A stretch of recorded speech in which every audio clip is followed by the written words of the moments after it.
Once upon a time. Welcome to Australian Book Lovers, your destination for imagination.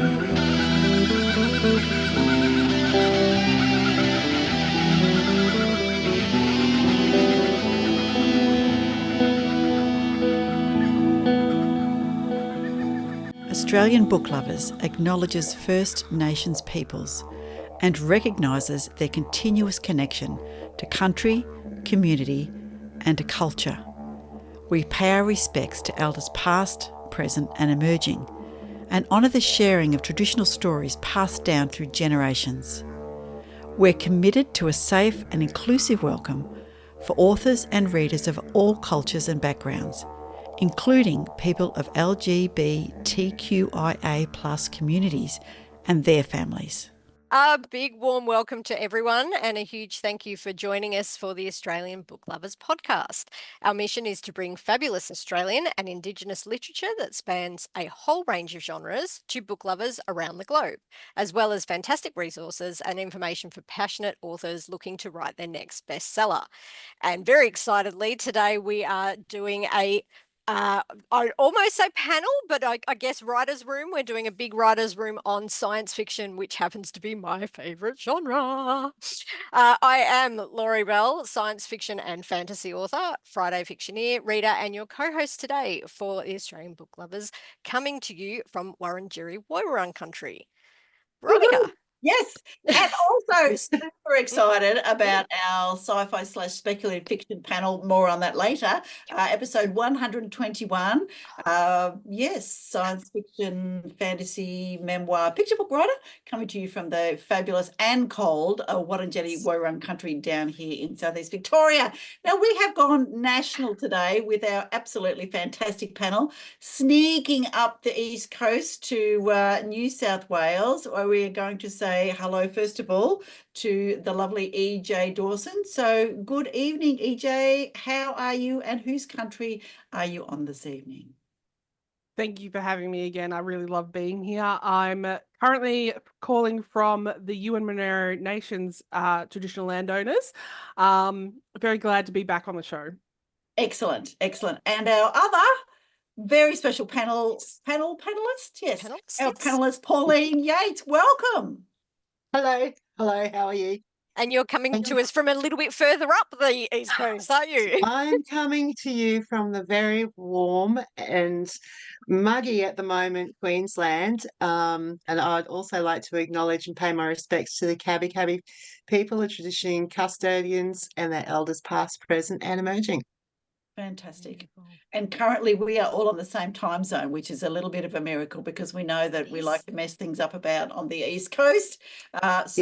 Yes, we are all here on a beautiful cold evening down Melbourne, like 4 degrees or something. Feels like 4 where I am at the moment. So yes, it is very cold. Now, I'm going to share the biographies of our fabulous panelists before we get stuck into all the questions. So I'll start with one, and then Laurie, do you want to go with next? Those things we've just talked to Pauline. I'm going to jump into Pauline's bio and tell you that Pauline Yates is, in fact, a horror and science fiction writer.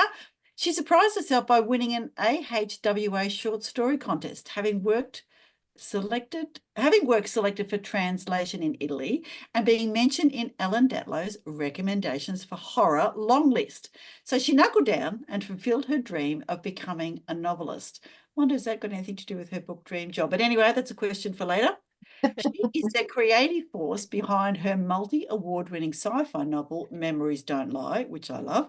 Sorry, again, fangirl, just calm me down. Her debut the 2024 Bookfest Award winner for YA, science fiction, sci-fi, action and adventure, and sci-fi genetic engineering, the 2004 American Legacy Book Awards finalist, and the 2023 Indies Today Awards semi-finalist. She's also the author of Dream Job, told you, and the novella Shattered, all published by Black Hair Press. Her award-nominated short stories include Bloodborne, Aurealis Awards Best Horror Short Story finalist, The Best Medicine, Shadows Awards Horror Short Story shortlist, and What It Means to Be With You, Shadow Awards Poetry shortlist.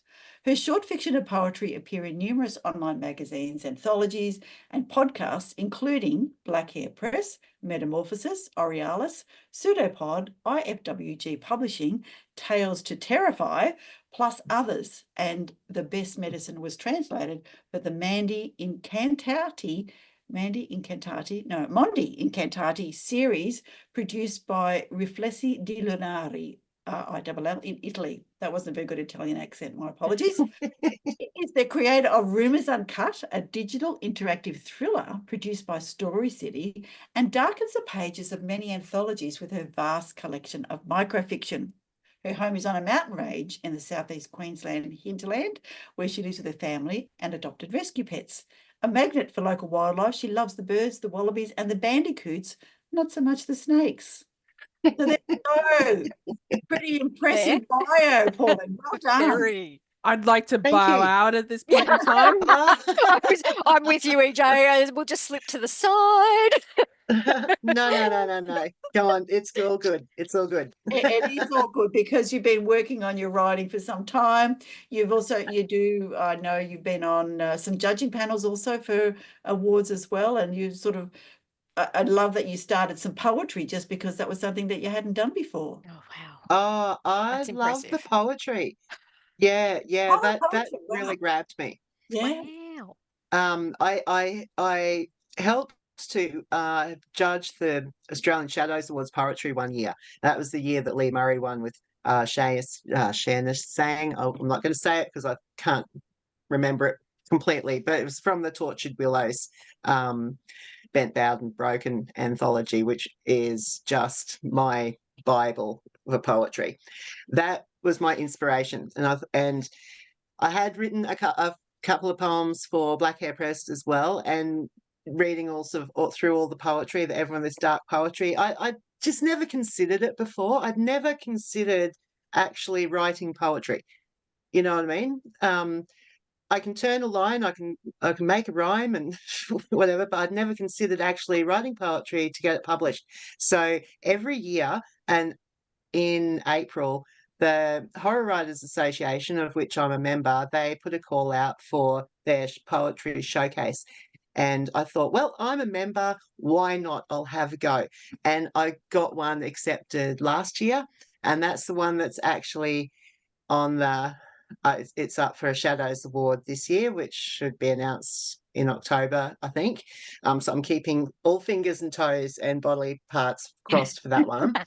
But then because I got a little bit more hooked, that when they put the call out for this year again for the next showcase, I thought I've got to go in and have a go, and I got my next poem accepted with them as well. So that's coming out as well. I was so excited about that one. That's fantastic. I'm in awe of anyone who can do poetry because it is just so beyond my comprehension. So am I. Look, so am I. And look, I had an opportunity to do a poetry for prose workshop with the Brisbane Writers workshop with Lauren Daniels, and that was over Zoom sessions over 3 weekends, and we learned all aspects of poetry and everything. And my God, that just unclicked the creativity. My homework was supposed to be to write a poem about everything that we did, and I kind of started the poem, but then it bloomed into this short story that I wanted to write.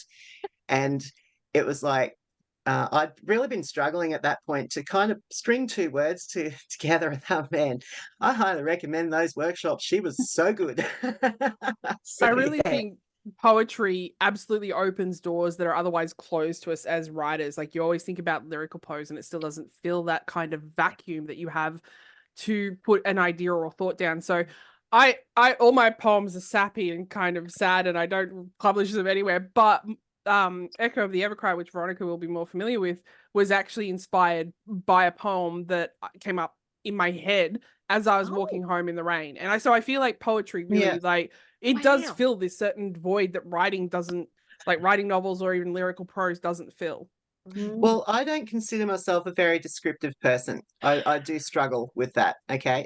Why are you laughing? I end up layering in all my description in the 3rd, the 4th, the 5th, the 6th, the 7th. So you Drafts. know where I'm coming from. I do. I do struggle. I'm very bland and I have to work very hard at it. Okay. I- So that's what I love about poetry is that it makes you really think about your word choices and how to show something on the page. And then that can then transfer over into just your short story writing or novel writing or whatever. So that is why I persist with poetry and just try and learn even more about it. There's so much in it that I don't know, and I really love it. Yeah.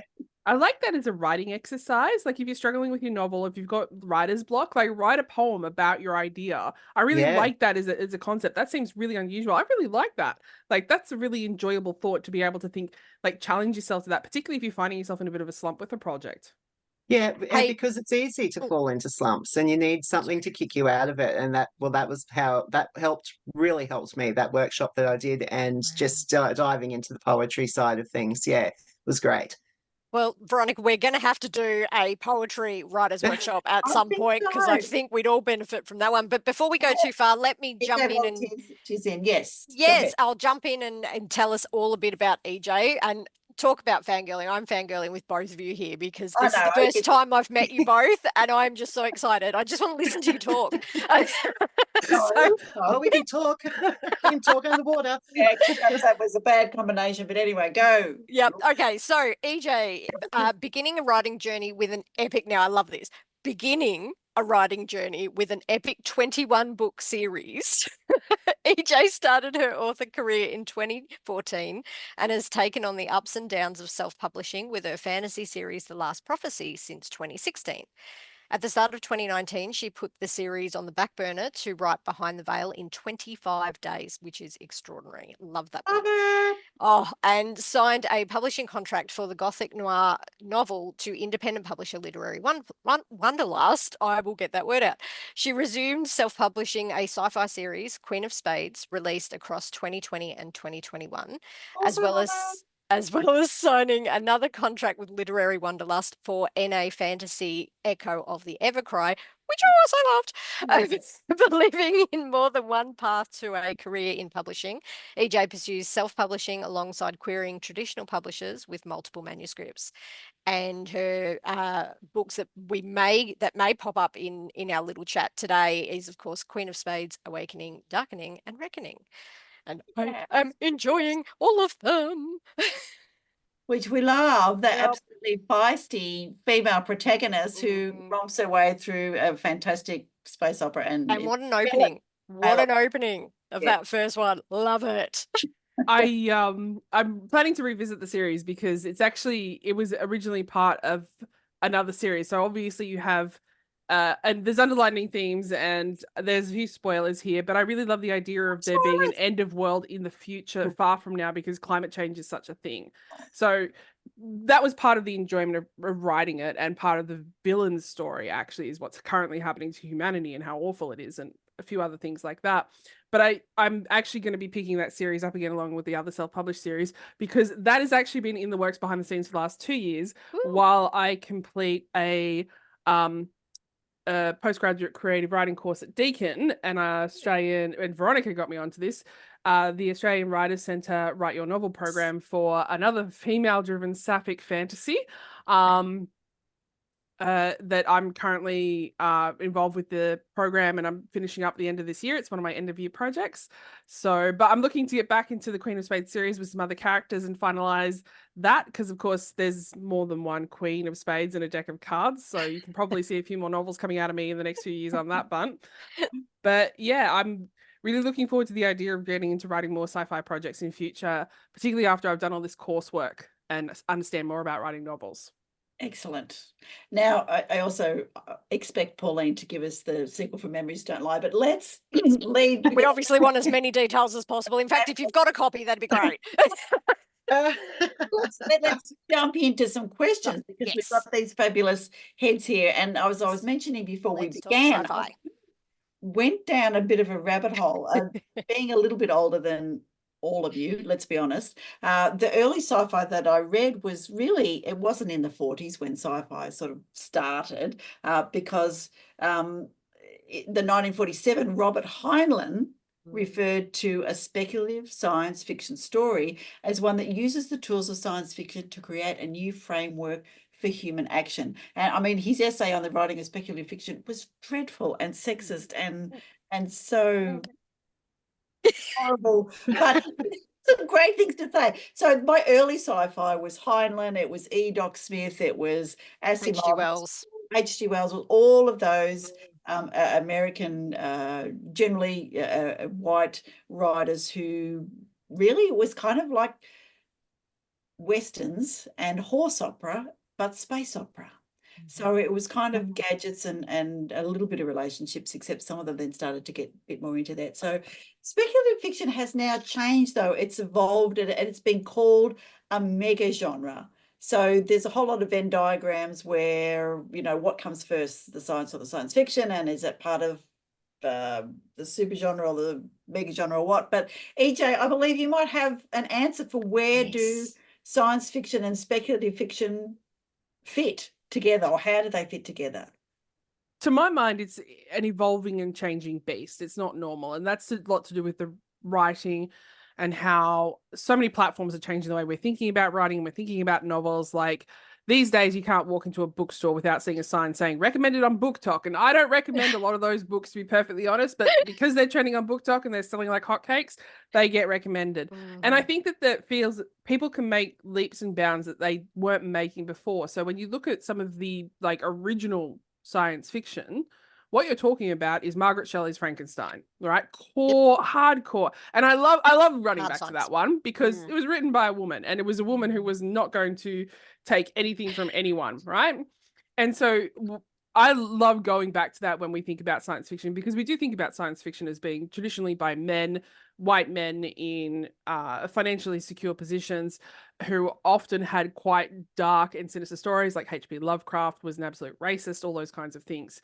So when you're thinking about speculative and science fiction, I always think that science fiction to me always implies something of the future, whereas speculative fiction brings in probably something that people don't really think about, which is paranormal romance. And I bring that in for a reason because it's so popular. And the reason that I bring it in is speculative to me tries to do something that's kind of like magic. And I think that Terry Pratchett actually said this really well. When you think about magic and once it's explained to you, it doesn't stop being magical. And the idea is with speculative fiction is, I think, becoming more popular because it happens in this world and it's about what ifs in this world or in Earth-like worlds.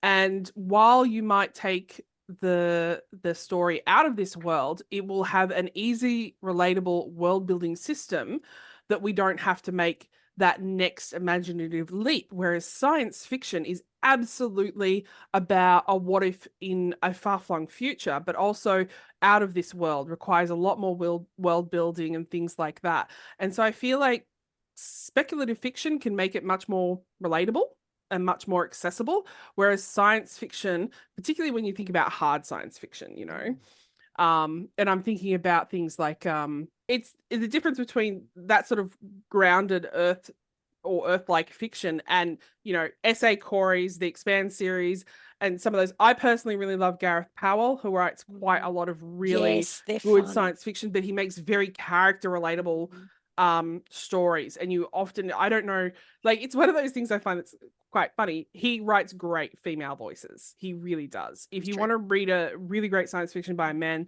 who does women's voices well, he's one of those people. So, and I feel like that's one of the key differences is that we're not having to do as much work in speculative fiction on some of our world building as we are in our science fiction. Okay. So, Pauline, sorry, I'm going to steal one more question. Oh, you're going to hit me with a doozy, I know. I cannot top that. She's nailed it.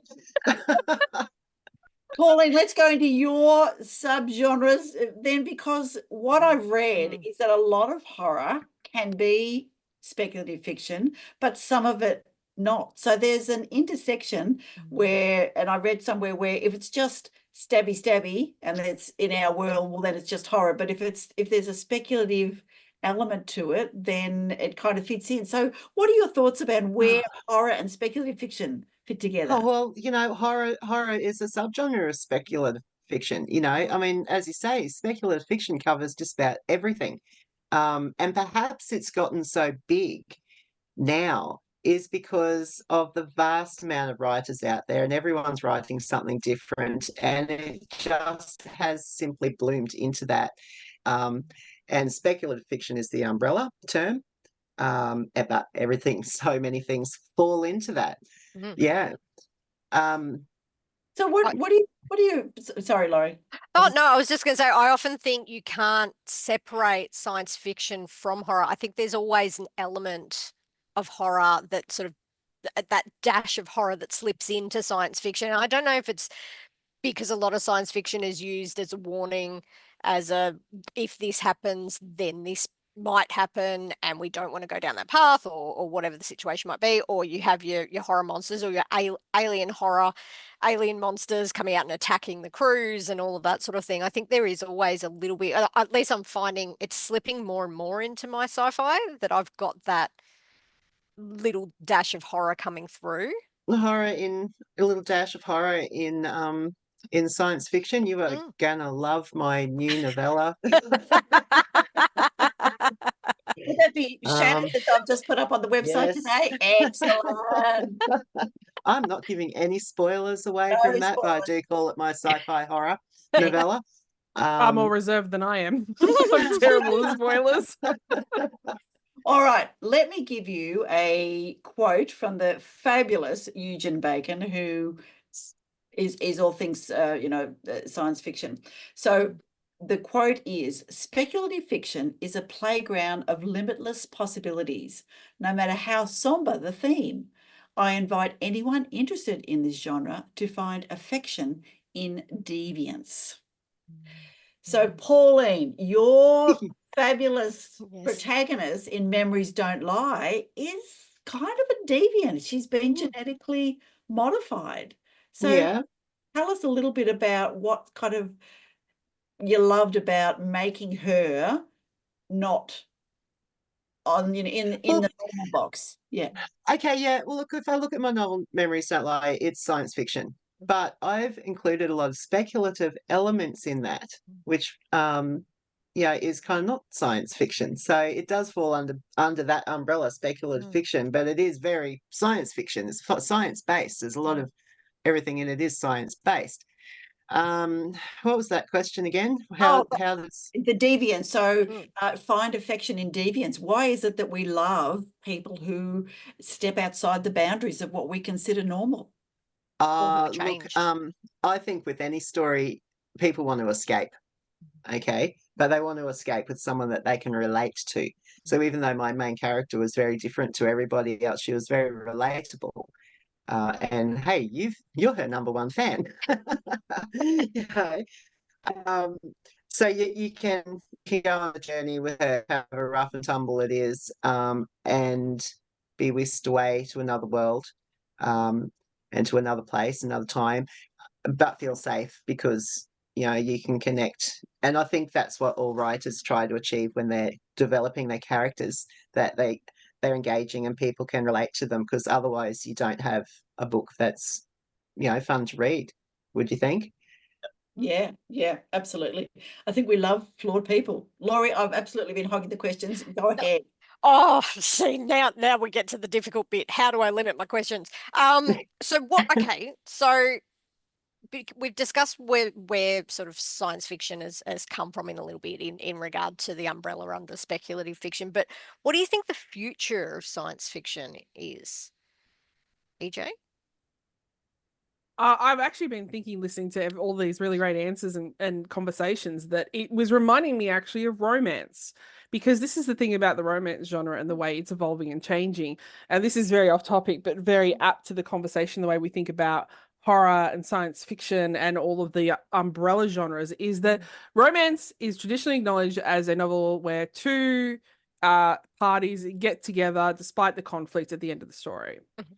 Dark romance is really messing with that as a concept, but it's also messing with the idea of what we traditionally think is your bodice ripper romances and what happens in them. And a lot of really dark themes are explored. They're actually border on horror, to my mind. And I think this is about a growing, evolving change in the attention that the audience, the reader, is now demanding of our story. So one of the things that's been really interesting to watch is that we used to come from a world not like 10 years ago. Like when I started to get into writing, it was made abundantly clear to me, you just write science fiction, you just write horror, you just write fantasy, and you don't step outside your genre and you can't blend those genres. Everybody told me that that was a black and white rule. And I flipped the bird at that rule and went off and did my own thing. And I've been very happy for it. But what I found is a voracious consumption, and nothing is making buck like fantasy romance. If you tried to sell fantasy romance 15 years ago, everyone would have laughed you out of the room. Like that would have not made it as a self-publishing story. But, well, not, you know, but these days readers are hungry. They're screaming for it. Books that are very subpar, I'm not naming names, but you know what they are making buck because people are stepping outside of these genre boundaries. And I think that they're going to keep doing it. And I think that what we are going to see when it comes to fiction is that we will no longer have things like this is the horror section, this is the science fiction section. Too many of the stories when you walk into the bookstore and you know the author or you know them through social media and they've advertised it a particular way, and you walk into the bookshelf and it's somewhere else on the shelf. And I've seen a lot of authors particularly complain about this in the young adult sphere because they just pigeonhole young adult into one bookshelf, except it's got science fiction, it's got horror, it's got contemporary, it's got romance, it's got all this stuff, dystopian, everything in it under the sun.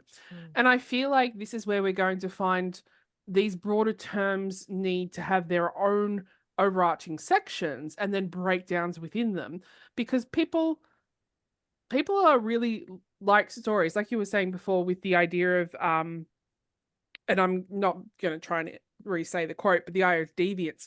People aren't interested in the exact genres anymore. Everyone likes to say that science fiction is a hard sell genre. It's not anymore, as long as the writing is relatable, which is the problem. And we were originally talking about this of a lot of original science fiction was it wasn't relatable to people as a rule. And as we write more relatable literature, we're going to start, or shouldn't say literature because that's not what some people would call it, but when we're writing more relatable stories, we're going to get more of these cross-genre, gender blending things, and people are not going to care about the tropes in the genre it fits into. They're going to be more interested in the tropes it's in, which is where something really interesting happens. You start looking at Save the Cat, and I'm actually foreseeing that Save the Cat will start being something that comes up more, not from a storyteller point of view, but from a reader point of view. So a lot of readers don't care what genre they're reading, but they do like enemies to lovers.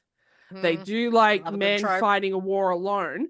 They like escaping for a prison. And these are primary genres of Save the Cat writes a novel. So I am actually anticipating more of those kinds of tropes being more widely advertised. And to be honest with you, I'd prefer to see it because I read quite widely of many different genres. I don't like to be pigeonholed to a genre, and I could be missing out on a really great story or giving my story to the perfect reader because of these narrow confines that we're stuck to because of bookshops and publishing and whole other story time being on the way publishing handles genre. All right, you're going to love this quote by Michael Woodson that says, speculative fiction is not beholden to a particular genre. It's a storytelling vehicle, excuse me, through which any genre can travel. Absolutely. Yeah. I 100% agree with that. Yeah. Because what we're doing when we're writing speculative fiction, and this is why we like the hero that's different. And I use that word interchangeably, male, female, non-binary. When you have the idea of a hero, what you're doing when you're putting a speculative element into the story is you're asking, what if? What if? And when you ask that story, you need a hero who's going to be able to meet those, which means they need to be, as Pauline said, genetically engineered. Or like my heroine, they need to have an ability that gives them an edge to survive in a future 3,000 years, like to survive 3,000 years in the future. They need something more to survive this world, which gives them an infinite interest to the reader to see, okay, they've got this. Well, how are they going to use it to survive this what if problem? Well, what's interesting, and I want to read a little bit about space opera because I love a good space opera and I like to write a good space opera. Well, it might not be good, but I like to write a space opera.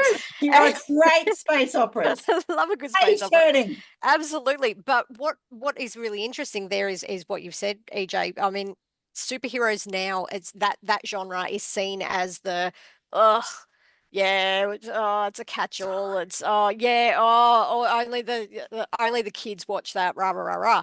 But superheroes are purely based in that speculative fiction genre, where it's the science, the spider bite, the technology, the creation of an extra other to make that person a hero, a supervillain, all of those sorts of things. And space opera, which is where I come back to it, and I love this one. Veronica actually found this one, and I really love this comment, is that space opera was originally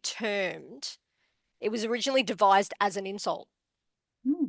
So with just reading this little bit here, so it was meant to invoke the recently coined term soap opera, which then applied to radio dramas, a derogatory way of referring to a bombastic adventure tale with spaceships and ray guns.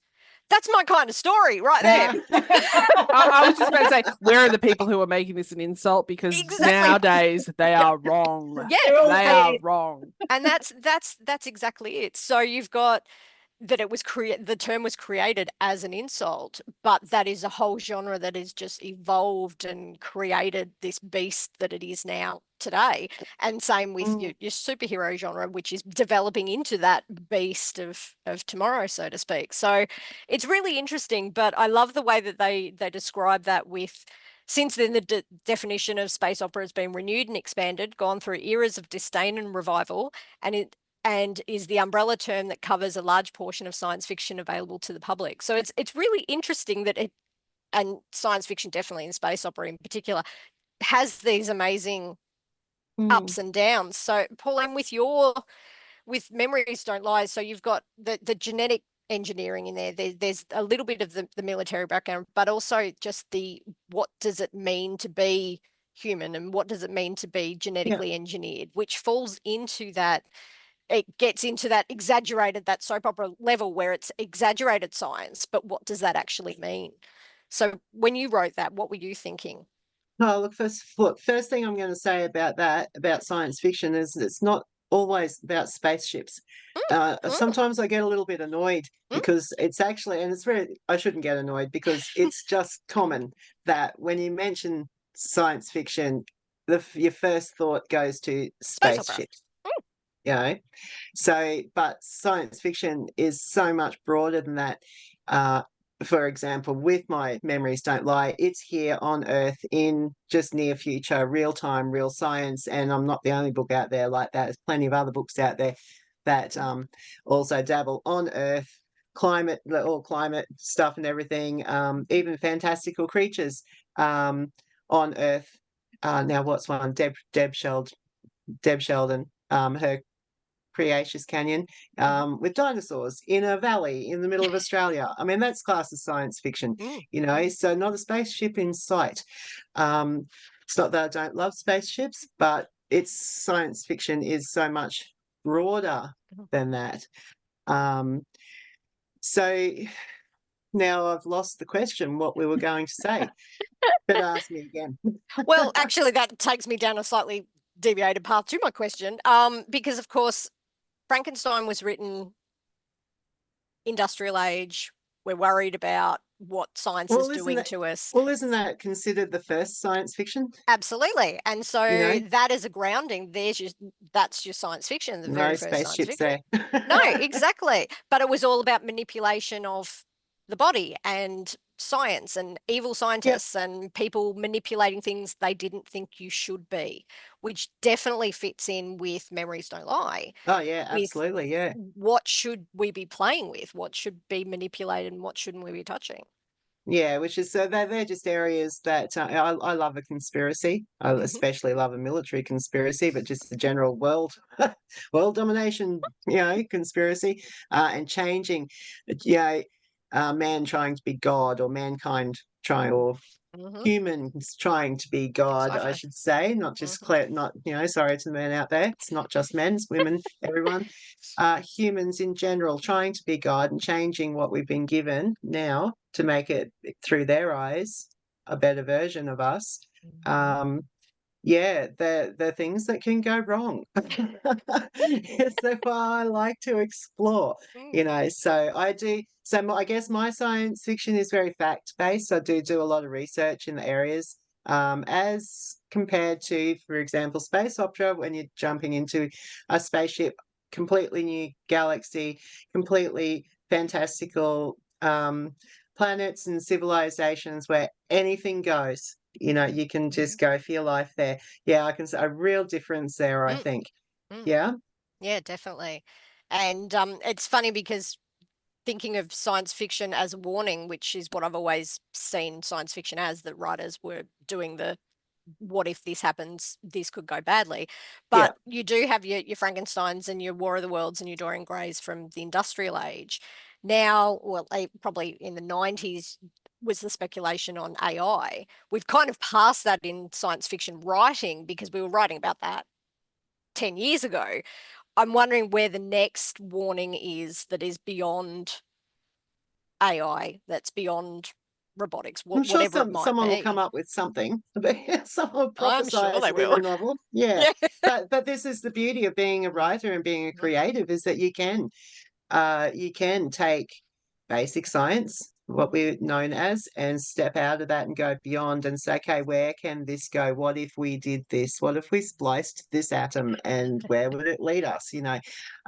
So many questions. But that's the beauty of writing, I think.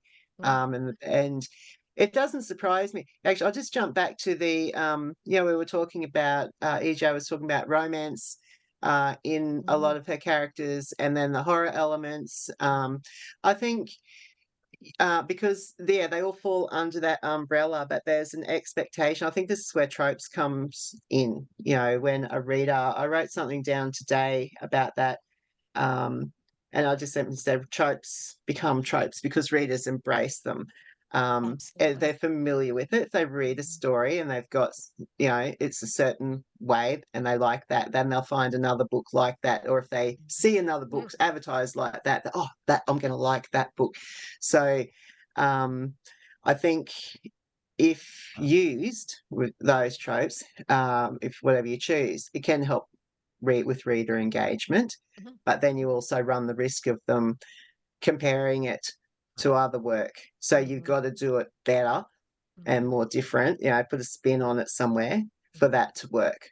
And then all those other elements, and I'm going to jump, sorry, EJ, I'm going to jump back to the romance because I'm so on page with her. You can't have characters together in a world relating without some kind of romantic interaction, I don't think. Or there's going to be some feelings there. It doesn't have to be a full-on romance, but they're going to form relationships. And I know in my own work, I'm always pulling back on the full-on. I've got romance in mine and in many of my stories, and I tend to pull them back. But when you've got characters that are knocking heads against you, all the time, things are gonna click. Even you, Laurie, in your Blood Fever, things were clicking. I want your characters to come back. I want to see where that goes. Exactly, but sometimes they just get it in their own head and off they go, and I've just got to follow along behind them. And I'm not going to even lie. I've occasionally had characters bang off chapter, and I've gone, "Have you guys got it out of your system now? I've written a fan fiction about my own work to get that out of my system. Now I can actually get on with the plot." Now you can actually get on with it. Cut back, kill your darlings. But as readers, as human beings, we crave that closeness. And if we don't find it in real life, we're looking for it in the stories that we read. So, if you slip a little bit of romance in there, people lap it up, and that's why the romance genre is so huge, because people are just needing that little bit of connection. So I don't see a problem with it in any story, in any genre, because I think it's inevitable that if characters come together, there's going to be sparks flying somewhere. To what depth you take that is up to you as the writer. But, it can it can just give a bit more depth to your story, I think. Yeah. Well, I think that's about relationships and the way that we think about these people who are quite frankly fictional. I mean, if we had done this 100 years ago, like 200 years ago, people would think we were off our marbles and put us in an institution. Like the Absolutely. way we Yep. think about these people, though, is that they are people and They are. people have relationships with other people. And whether it is romantic or platonic doesn't matter. It's what fighting or makes bullying these or hating. characters relatable and makes us enjoy stories more, because without that element to it, and it's about basic human needs too. It's need to connect, to belong, to Yep. have some part of themselves that have somewhere that they be. But the fundamental thing that also does is we are providing escape for people, and people often want to escape with the sense that there is hope. Yeah. And a relationship that succeeds is hopeful. And it doesn't even have to go down. It doesn't even have to go down the romance. It can be friendship, No. a basic, solid friendship. Someone you can count on, someone you can trust. Someone who's going to save you from the serial killer with a scary mask. Absolutely. In my case, a absolutely. character and her AI spaceship. Exactly. Yep, You exactly. know. But you've still got a relationship there. There's still, if that AI character died, you would be crying and weeping. I would be in tears. Yeah, so it doesn't actually matter. Your characters don't have to be real, so to speak. They can be the gadget or the robot or whatever, but the connection that the two different characters forge is where the heart of it is. And if you can find that connection and shift that to the reader, I think that's what we're all trying to do, is get the reader engaged. It's getting that connection then to those characters. You've nailed it. There's something that I actually really want to come back to, because I feel like I've done Pauline a dirty, because I've immediately, when I've initially started talking about speculative fiction and science fiction, I've gone, spaceships, we love spaceships, and it's not about And I've gone, spaceships. spaceships. No. So, and I Nice. really wanted to come back to that when we think about science fiction, because you're absolutely right. And when I think about speculative, I often think it's smaller stakes, it's more relatable world building. It's not necessarily those bigger steps, and it's not spaceships. Like, you can definitely have, it's set thoroughly here on Earth. It was more just how do we define it? And I think it's getting harder to define it, because we were talking about genre before and how much there's so much more blended into it. And speculative just says something to me that's not fact, like is not possible, but Pauline's absolutely right. These things are becoming more and more possible every day, which comes back to the question that we asked, what is the next big scary thing?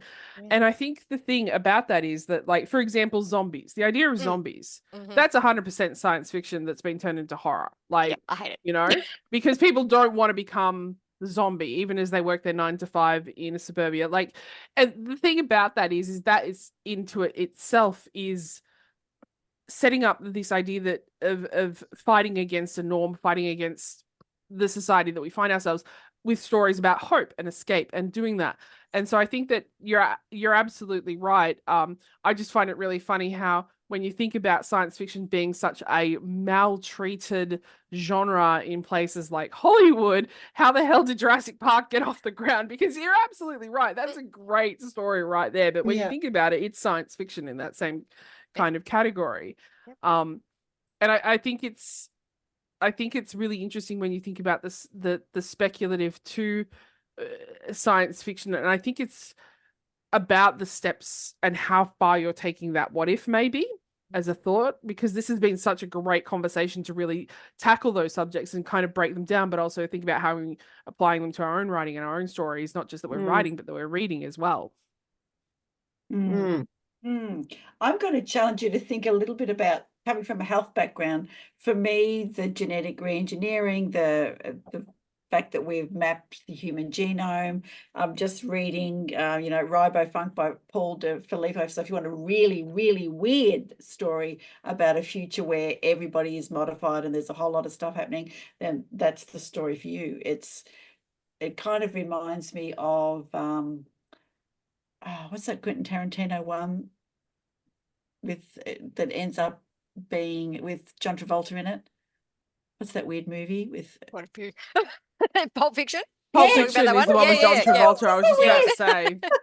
So it was, and you went there and you thought, I think that's really interesting, but I'm not sure if I really.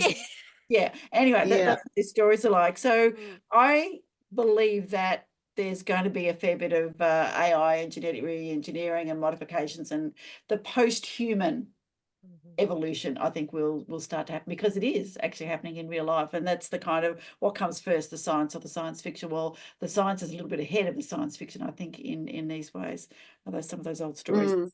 Two questions I want to follow up with what you've both, or all of you, have been talking about at the moment. One is, if romance or relationships are a key part of really any great story, but particularly will hold people in a speculative fiction story, what are the other tropes or elements that you believe are necessary for it to be attractive to a speculative fiction reader or any reader? Let's start with you, EJ. I feel like for me, there needs to be a sense of imagination. There needs to be a sense of, we don't quite have this yet. We've theorized it. We've tested it in labs. It might be possible. I mean, I remember seeing on, I think it was Twitter the other day, somebody posting things about what people thought the year 2025 was going to look like compared to what it looks like. It's all flying cars and stuff that's not remotely possible. You know, some of it is. We've got underwater cars, but who bothers driving them? Because reality is, there's a road or a plane or something else is going to get you there much faster. And I feel like that's part of both the potential of science fiction and both the problem. And I think that one of the things that that's kind of a little bit off topic, and I'm sorry about this, but detrimental to it, is when we think about science fiction and the next leaps, we're often thinking about interspace travel, we're often thinking about human evolution, we're often thinking about all those changes. A lot of those contain a lot of very scary unknowns, which is where your horror comes in, because sometimes your what if doesn't come with a very happy answer, it comes with disastrous answers. And so I feel like that, yes, the body mod thing is a really important thing. I also don't know how well that particular piece of bridging science fiction is to the next step beyond that, which is space travel, because body modification, DNA modification contains a lot of really conflictive subjects. Like, and I'm just going to put that out there, fixing people's DNA so they can pick the kind of baby they have. Now, I know there's an old film with Ethan Hawke that does that, and I forgot off the top of my head, which is an absolute shame. But I think that that's really terrible, because people would say that about my autism as well, and I don't necessarily like that. So I feel like those kinds of conversations come with a lot of very conflictive narrative that is not why readers are reading science fiction. And this is why I feel like there's an opening genre for space opera, because it's about relationships in space, but it's, again, back to hopeful building possibilities, as opposed to these subjects that are really difficult to handle. Like, if we could all sit there and say honestly to ourselves, right, we've got a DNA splicer machine wackadoodle thing here, you can jump into it and fix your debilitating anxiety. We can jump into it and fix the chronic heart condition that you are going to get as you get older, because it's a family gene, you know? And I feel like there is a lot of speculative horror on that genre, but a lot of it's not very hopeful. And I think that a lot of people come to stories, sometimes, yeah, for an escape, and sometimes, yeah, to explore that horror and to have hope anyway. But how we move to the next progressive state of science fiction and what's possible, I feel like probably renders somewhere in what Pauline was saying. Let's talk about cloning. Let's talk about bringing back the dinosaurs. Let's talk about those kinds of things, because that's where I can actually see a lot of this going. And I can see a lot of the very interesting arguments that were raised during these movies, which I actually rewatch recently, which is that how do we be ethically and morally responsible for doing things like bringing back dinosaurs, when there was such a controversy over that sheep Dorothy that was cloned all those years ago, and what that actually meant. Like, what does that actually mean? And for me, I feel like maybe this needs to be explored by horror writers, because it brings about a lot of those ethical and moral dilemmas that we have in a real time frame. Now, I'm not advocating any of this. I'm just exploring it as a topic, because it brings about a lot of very, very interesting points about the rights of that creature, because once we're doing it to animals, I absolutely promise you the next step's going to be people.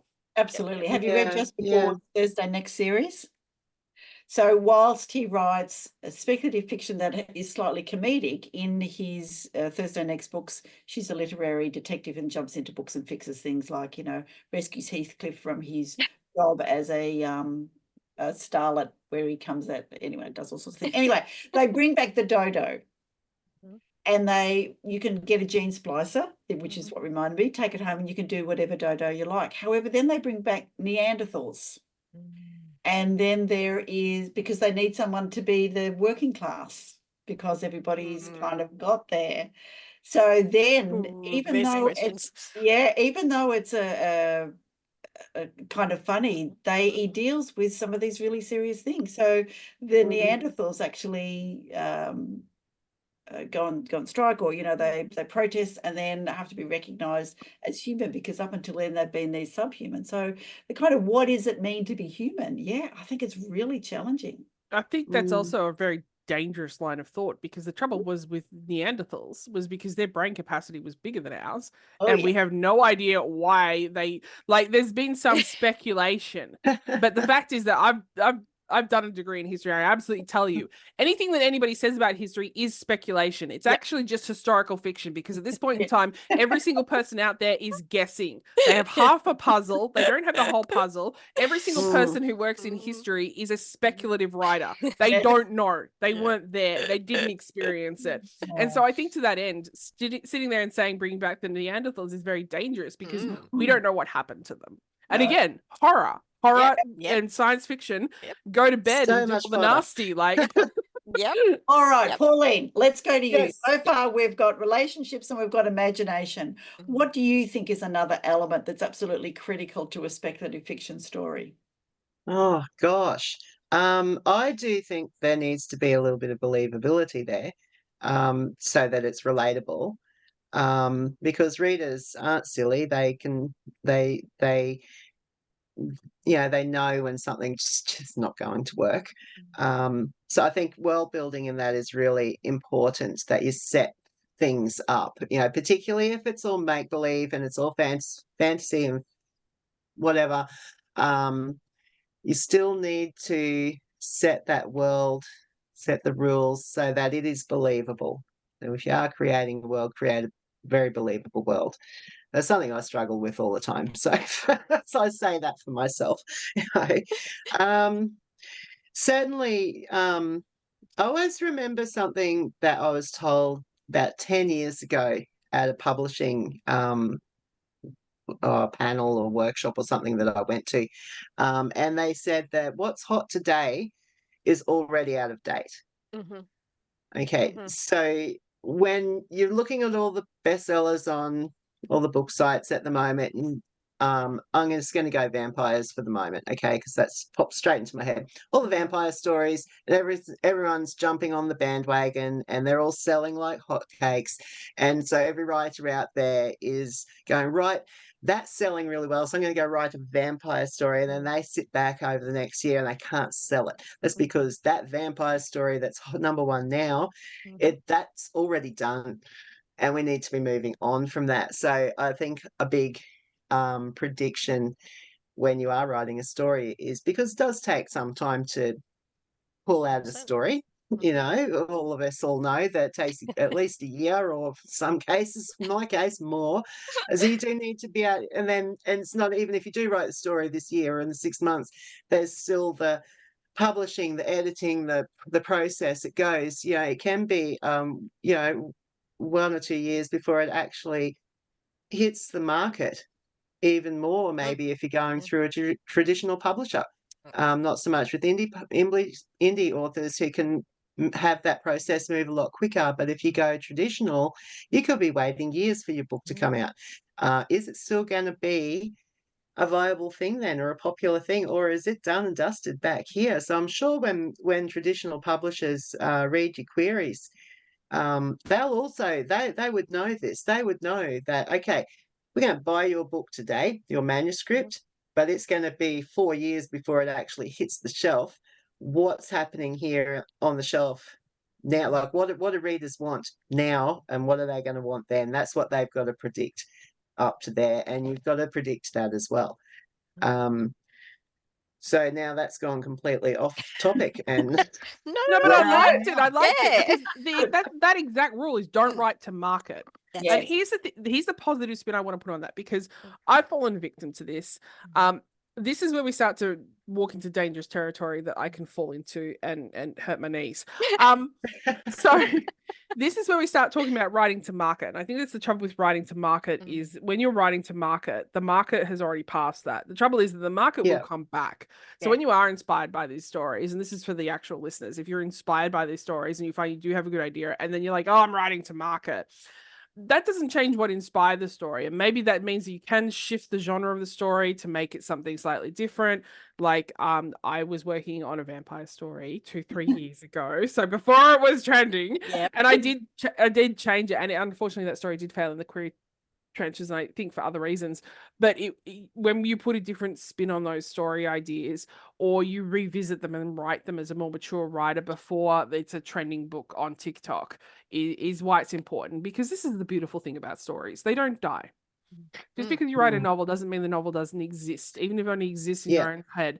And that's where we need to separate as writers and readers from the idea of success of our stories, because ultimately the idea that we have done this and that they exist is far more important than never having tried at all. Actually, that's really interesting point that you bring up.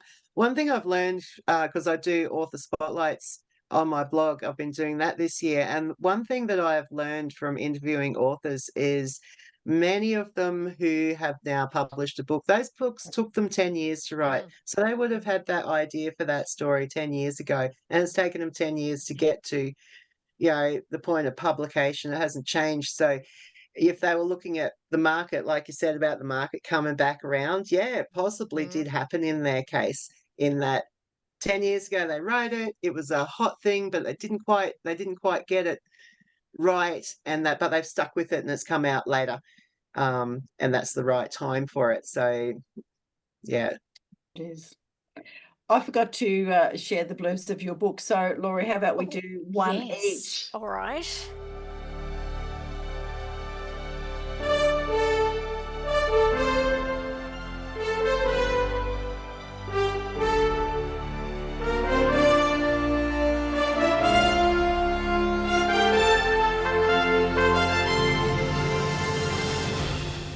Isla is a villain with a gift that allows her to see when anyone will die. She's remorseless in her profession as the perfect assassin.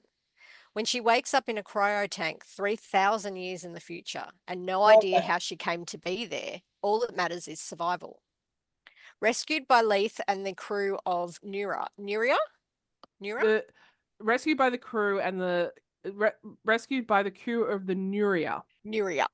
Isla discovers a far-evolved world of spaceships and galactic colonization. But everything comes with a price. And though Isla is no princess locked in an icy tower, she still has to pay for the rescue she didn't know she needed. Given over to Leith, a darkly handsome man who reads Isla far easier than she'd like, they must work together if Isla is to repay her debt. As the pair come to learn how dangerous one another are, so too grows a lustful bond that comes with rules of its own. Fighting to learn why she was frozen, Isla's dragged into Leith's past with a criminal organisation seeking to take over this sector of the galaxy. In order to survive, Leith will need Isla's help, but Isla doesn't know if she's willing to pay what it will cost her. I bloody miss this story. I miss these characters. Yes, so good to get on and write another one. Yeah. I am. I've already started drafting the next one in the series, and this whole entire series is getting a little bit of a revamp over the next few years when I have time. When you have time, because yes, you're not doing very much at all at the moment, EJ. All right. Let me share with the listeners the blurb for Shattered by Pauline Yates. In the vast, unforgiving expanse of space, Kate, now living under the alias Grace, is on a desperate mission. Disguised as a Space Corp employee, she's determined to uncover the truth behind her brother's mysterious disappearance. On a routine debris collection mission, her world is shattered when she discovers a clue that could expose Space Corp's darkest secrets. Thrust into a dangerous game of cat and mouse, Grace must navigate the treacherous void, facing not only the perils of space, but also the haunting memories of her past captivity. With her crewmates' lives hanging in the balance, she must decide who she can trust as she races against time to unravel the conspiracy threatening to consume her. a pulse-pounding sci-fi thriller that delves deep into the human spirit, exploring themes of identity, betrayal, and resilience. The intricate plot and breathtaking depiction of space will captivate you from the first page to the last. And this is perfect for fans of intense, character-driven narratives and gripping science fiction, promising a journey that is as emotionally compelling as it is thrilling. Shattered by Pauline Yates, out Whee! now and on the science fiction page at Australian Book Lovers. Fantastic. And I love Terrific. it has got a really good cover, and I'll put the covers up on the YouTube. So if anybody's watching on YouTube or Spotify, you'll see the cover. Otherwise, you'll have to Google paulineyates.com. And if you're chasing EJ's works, you will Yes. find that at ejdawson.com. So please check out both of these fantastic writers. Now, we haven't finished with you. I know it's a little bit past. One more question, though. Each. One for No, go for it. What is your favourite what if? I can answer that one. Go. I can go for that first. I was doing some research the other day for another short story, and I was just randomly stumbled across this little video about a neuroparasite that had eaten out this bug, but it had infected the bug's brain and was still making it walk. And it was like a little zombie Science bug. zombie. Okay. Oh yeah. This one, I'm looking at this.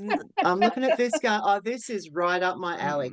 So my big what if, because I thought of that one for this question, and I thought, what if that parasite got into humans and zombies really did happen? And the zombies is a really popular genre out there. Everyone loves a zombie story. Most people. I'm not particularly fond of them, but except for the World War Z, I did enjoy that one. But this one with the little bug, walking along, yeah.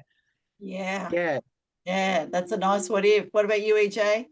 I'm just going to go on the back of that. What if? Don't quote me on this. I think that's what the drama The Last of Us is about. And I think it's a very Yes. underdeveloped part of the science fiction exploration, because we often talk about germs and stuff. And one of the things that absolutely scares me, and it might be a little bit triggering, so I am going to just call it out for those people who can get upset by it.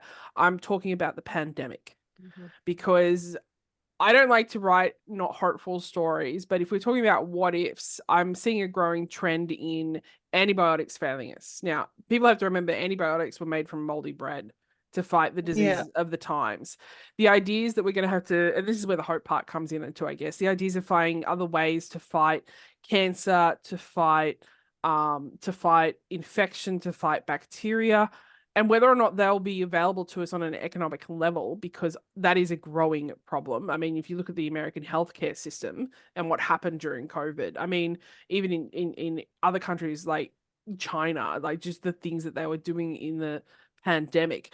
Forget whether or not the pandemic was as bad as people believe. Forget the anti-vax or anything else like that. Let's just think about for a second.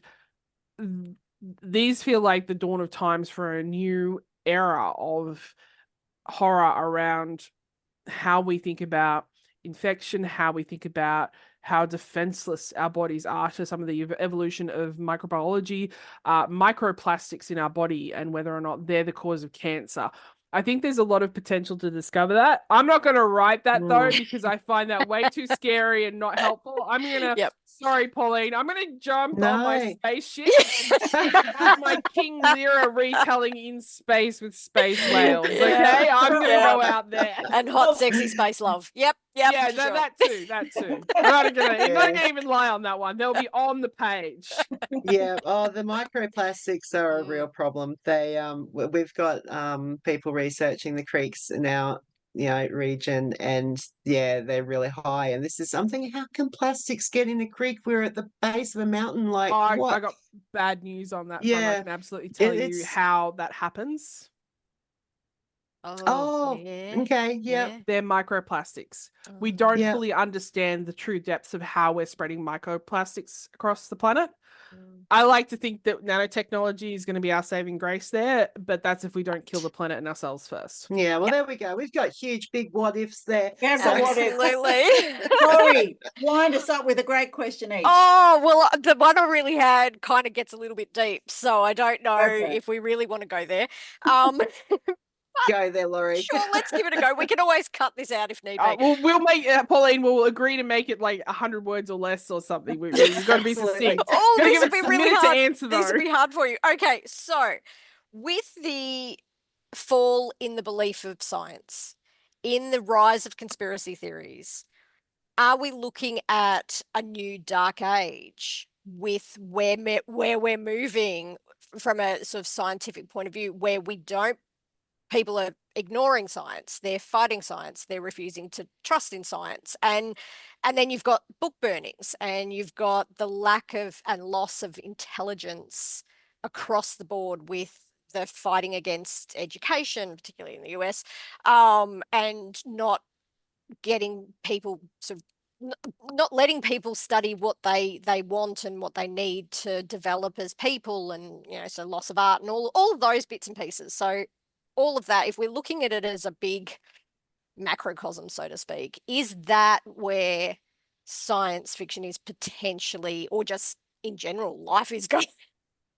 Are we looking at a new dark age? What are we I seeing? wouldn't think we're looking at a new dark age. But I do think we should be concerned about a level of control on a world civilization basis, because when people aren't in control, stuff can happen. Okay.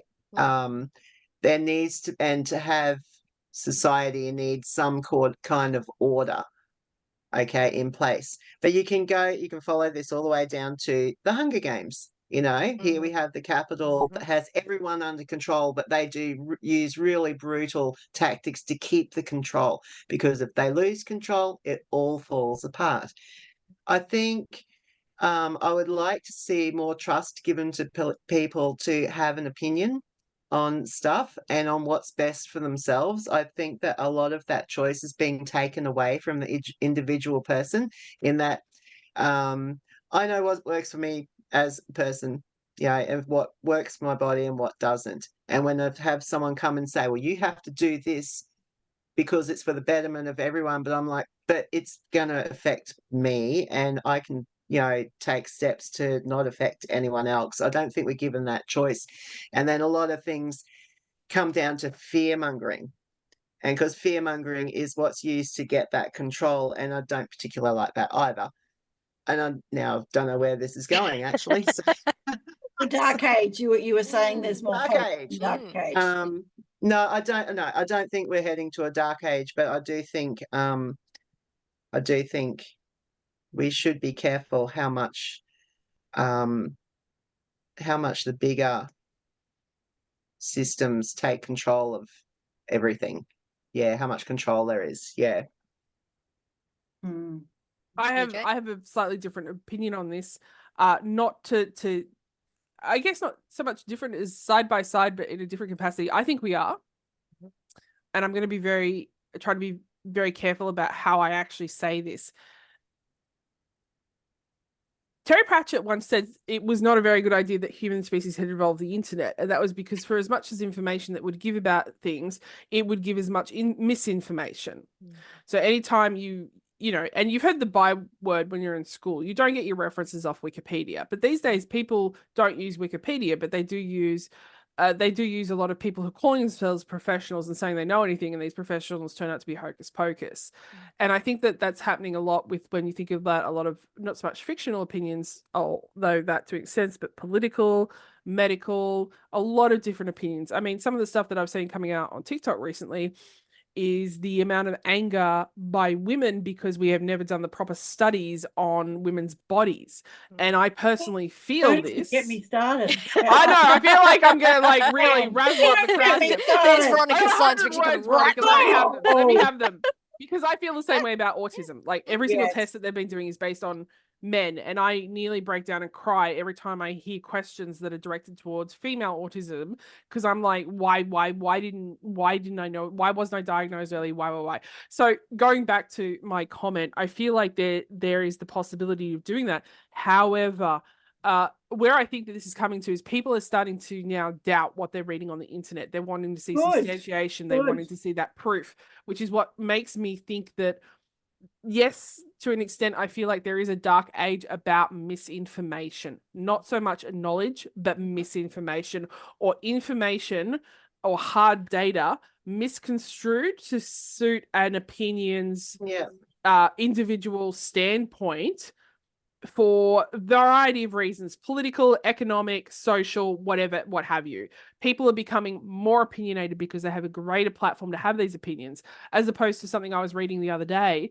Kate Winslet is in a new film where she's playing somebody's mother who was in the war, and she talks about the Great Silence. People didn't talk about the war. We're now in a time where we can't get people to shut up. Like, everybody has an opinion, right? And this is why it feels like a lot of misinformation, because those opinions are based on how you were raised, what economic and social status you were raised in, how rich you were, how poor you were, what ethnicity you were, how disabled are you, how neurotypical you are. And this is where I feel like, in essence, it's not dark because there is too little information. It is too bright. There is too much information that has been misconstrued in different ways. And this is one of these things potentially that you can investigate when you come into science fiction, about conspiracy theories and about the way we misinterpret things. Like, actually one of the best pieces of fiction, and that's a long stretch given I'm about to mention the author's name, into speculative kind of fiction that I read, and the way that we do that is some of the Dan Brown's non-church books. Like, he does some interesting stories about the way we think about conspiracies and misinformation and how we're trying to use them to control the world. They pretend to create alien life in order to get funding for NASA in one of the books, for example. And I feel like, yes, absolutely, there's the room to explore the what ifs on a speculative level that can extend to science fiction because of the level of technology we don't have access to. And I know I've gone over 100 words, but one of the ways this is really greatly explored. One of the ways that this is really greatly explored when you think about this is what technology we are aware of and what technology we are not aware of, because it's being hid behind corporate and government and political shadowing, because they don't want anybody else to know what we've got. And then you get into things like, well, was COVID planned, or things like that. And I feel like those are definitely some places we can potentially explore. But again, we're in an era of misinformation. Yeah. Can I pose a question to the panel? Do you think this is why science fiction and speculative fiction has become so big and so broad, is because readers are searching for truth in fiction, to answer 100%. all these questions that we're asking and all the misinformation, so they turn to books and to those and speculative fiction. Give me the truth. Yeah, absolutely. Which is so fascinating, because you've got fiction, which is obviously made up, and that they're looking for the truth in fiction. It's a classic to me, that juxtaposition. It's like, well, it harks back to something Pauline said earlier, which is that you have to make it believable. And I had something that I wanted to say about that I'm just going to come back to for a second. Part of making science fiction is believable is asking the what if with the ability to believe it. And I was watching something the other day. That was it. It was one of the Spider-Man movies, and it was the I forget which one it was. One of the more recent ones.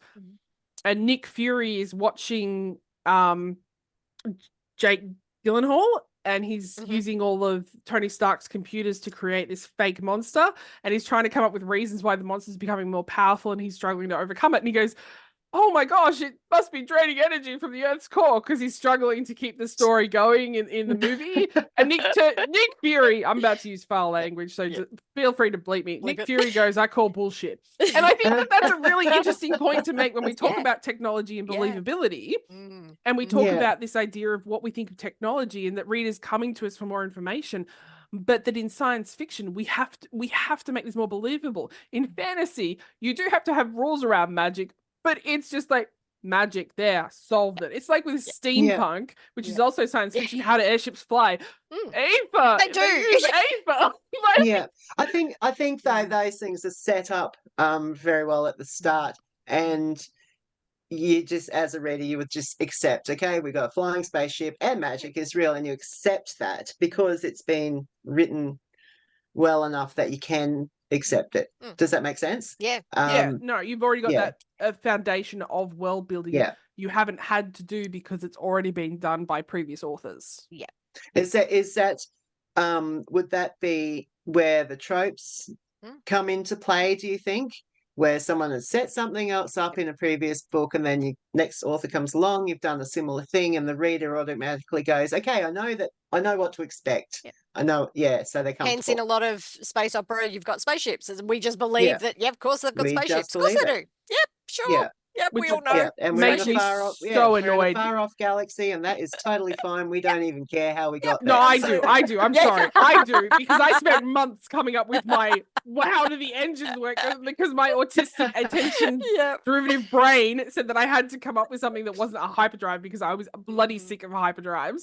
So yes, unless you're me, of course. You need the read all of James S. A. Corey's Expand series, Leviathan.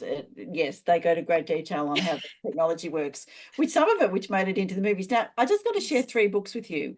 One is called Factfulness, 10 Reasons We're Wrong About the World. Now, this is written by, in fact, a Danish guy.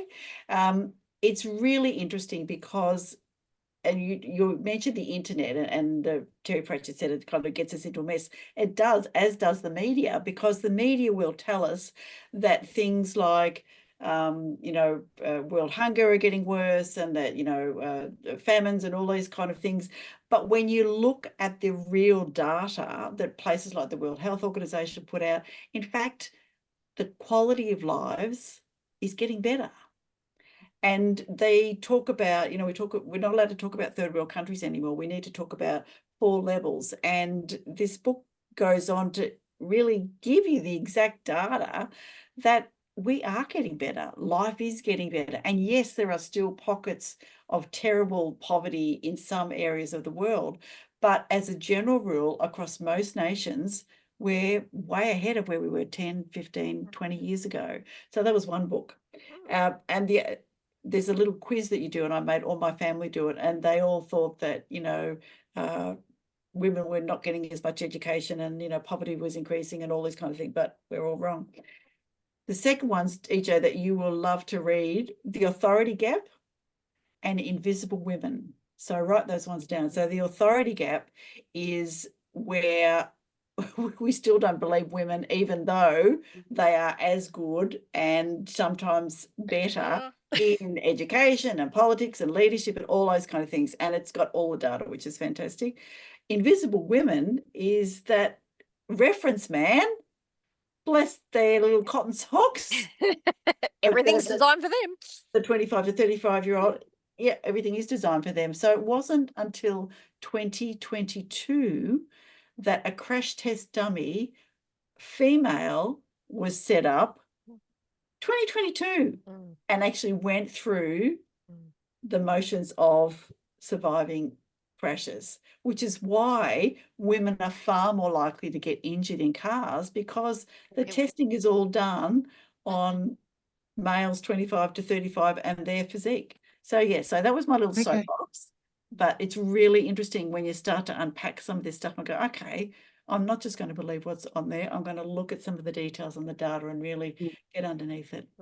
So I believe there is hope. I think hope punk is absolutely where I love a story to end. Even if it's dark and all those kind of things, if there is still some resolution or redemption at the end, then I'm happy.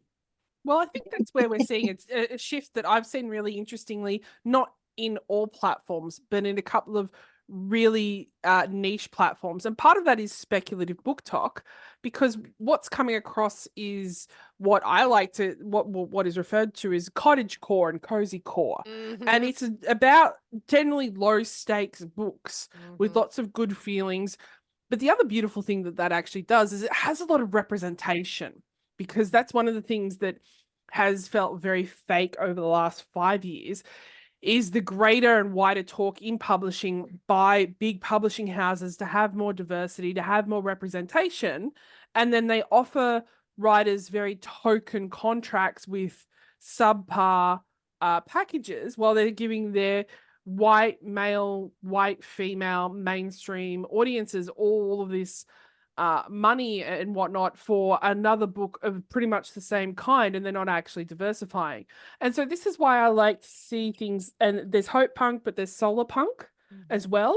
And it talks about climate change in a positive attitude. And I think there's a lot of really good writers out there, and I would love to see more solar hope punk. I would love to see more of that in our world, particularly when it comes to climate change and all the fear, but also the frustration that we can't do anything no matter how much we recycle. Because when you drill down into the facts about what are we recycling and where are we controlling it, a lot of the hard science facts come down to, well, it's corporations who have billions of dollars and they've got no interest in giving up because the people who control those billions of dollars are going to die in the next 30 years. But on a more hopeful note, I have heard a lot of very positive things about Rebecca Thorne, and she has recently gone from being self-published to getting a traditional contract for Can't Spell Treason Without T. Oh, wonderful. She is a force to be reckoned with, this lady. I see her as being one of the next big novelists because she's got a lot of care for her audience and she writes really good books. Excellent. Nice. All right. Final words. Wow. We are in really way over time, as always. As we It's my fault. No, we all are. Veronica well knows I can't shut up. Yeah. I knew the risks when I asked it. Yeah, all four of us in one room. This is a disaster. It's all good. So, EJ, let's go with you then. Final word about. Actually, I know I'm going to give you a quote and you can respond to a quote. Let's see and it's a tricky quote by Margaret Atwood, made a little while ago, but she suggested that speculative fiction encompasses that which we could actually do, whereas science fiction is that which we're probably not going to see. I think she's outlived that one a little bit. I think that's about our ability to use technology as a staple to uphold the idea of science fiction's progression through from what could be to what can be. And I feel like in very much the way, as I said earlier, we don't have flying cars. There will be other technologies like our ability to send cat pictures that sits in our back pocket. I don't know if you've ever seen that quote. How do you explain to somebody from the ancient world that that's what we use this kind of technology for? And to my mind, I think that the best thing that writers can do and readers can do is to keep absorbing this and keep speculating on science fiction, because only with this idea of it can people who have the math, who have the engineering degrees, who have the idea to be inspired by these weird brain concepts, they can go and test it and see what kind of new future that will bring. Excellent. Pauline. I can't top that. What do you All right. Let me give you easy one. I'll give you an easy one. Speculative fiction definition: any fiction that is not constrained by our understanding of reality. Yeah, I go with that. That was easy. Well, what can I say? Pauline Yates and EJ Dawson and Laurie Bell. It has been absolutely delightful to spend a cold Thursday evening down in the old Victoria, talking all things speculative fiction with everybody here. Oh, we just love it if you could share our kind of sign off for the podcast, come on, Laurie, we can do it. Oh, you kill me every time. Okay. Okay, what we need to do is to remember to read more Aussie books. So when you're ready, I'm just going to say thank you, everybody. Good night and bye for now. And please remember to read Read more Aussie books. Books. Thank you for having me again. It's been a blast as usual. So good chatting to Thank you, all. ladies. Thank you. Always fun to be chatting with you guys. Let's meet again when magic happens.